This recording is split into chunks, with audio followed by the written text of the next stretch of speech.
У паўночнае акно майго пакоя звышнатуральным святлом зяе палярная зорка.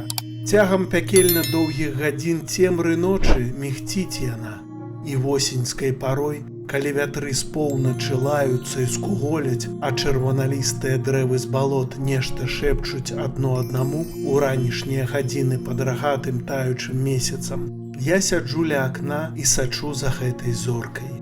Па меры таго, як цягнецца час, з вышыні коціцца бліскучая касіяпея, а вялікая мядзведзіца нязграбна падымаецца з-за прасякнутых парай балотных дрэў, якія хістаюцца пад начным ветрам. Перад самым світаннем Арктур румяна падміргівае за надмогілак на невысокім узгорку, і валасы Веранікі мудрагеліста зіхацяць здалёк на таямнічым усходзе.